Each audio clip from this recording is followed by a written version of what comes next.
So I'll let you kind of maybe give us as a general guidance whether there's a difference between male and female. After 40, 50, what should we be consider adding to our supplement? Right. So I think you made some very good points here.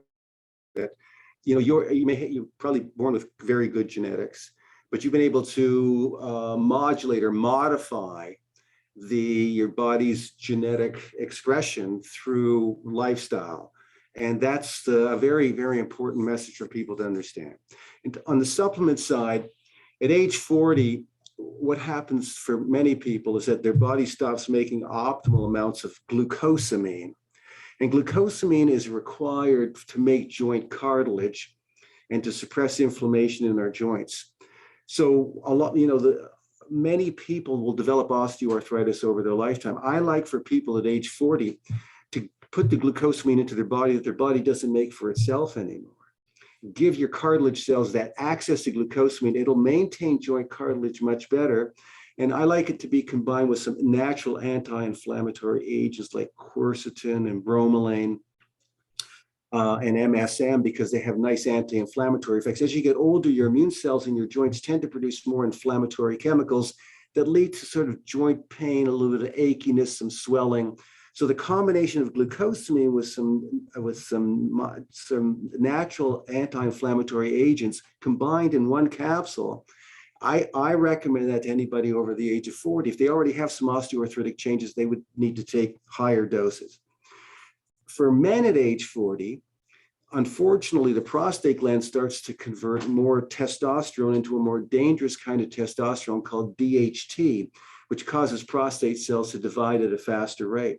When they do that, when the cells divide faster, the prostate enlarges. A lot of men end up with enlarged prostate problems.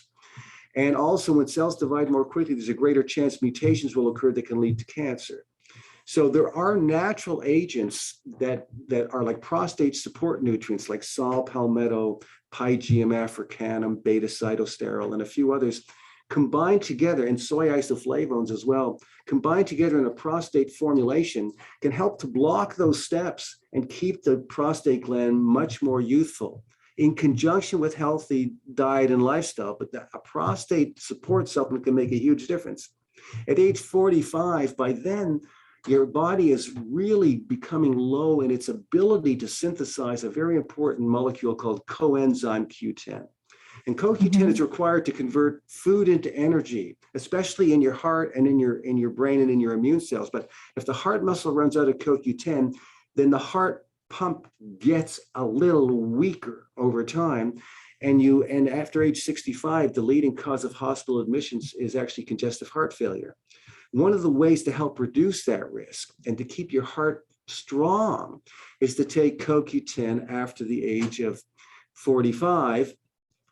I like to combine it with hawthorn because it works synergistically with hawthorn. So that kind of combination is excellent. At age 50, by then your immune system's getting weaker because your thymus gland's undergone involution. It's sort of shrinking. So you have immune cells, they're just not as intelligent. So you get much higher risk for serious infection and cancer. So can you modulate your immune system function? Well, moderate exercise, sleep, avoiding alcohol, and so all those things are great. But there are certain natural agents that modulate the immune system in a very positive way to make it more youthful. Not just vitamin C, which hopefully you're taking lifelong, but at age 50, I like adding reishi mushroom extract with the herb astragalus and milk thistle and what's called the indole 3-carbinol from cruciferous vegetables, all in one supplement, because it not only supports immune system function, but it keeps your liver detoxification working optimally. At age 50, women who are going into menopause, there are natural ways to minimize the symptoms. There's proven clinical studies using the combination of black cohosh with soy isoflavones and gamma arosinol, which is a derivative from rice bran oil. When you put those three together, about 80% of women can really tame the symptoms of menopause, so they don't need to go on hormone replacement, which can have some adverse outcomes for people. Finally, at age 55, if I can just finish there, that's when the brain starts to have trouble accessing nutrients it needs to make the memory chemical acetylcholine. So as we get older, the brain has a harder time making the memory chemical acetylcholine, that's the name of it. And so as you run out of acetylcholine, memory starts to decline. And you know that age-related memory loss and Alzheimer's disease are big problems. What's been discovered by two great researchers, Workman and Workman, is that after age 55, the one supplement that can cross the blood-brain barrier and maintain optimal amounts of the raw material from which the brain makes the memory chemical acetylcholine. This nutrient is called Cdp choline. It's not found in any food. You have to take it as a supplement. And when you combine it with other sort of memory support compounds like phosphatidylserine, huperzine A, bacopamoneary, I know this all sounds like a foreign language to everybody, but when you put those natural agents together, it's remarkable at how much you can maintain memory. And people with mild cognitive impairment, often they can come back and their memory can be quite well restored. So you have to also support not just your physical body, but your brain health, especially after age 55, with specific targeted nutrients. So that's all explained in the books that I've written. And we also have a free sort of online assessment, a supplement assessment you can take if you go to one of our websites. We can talk about that later.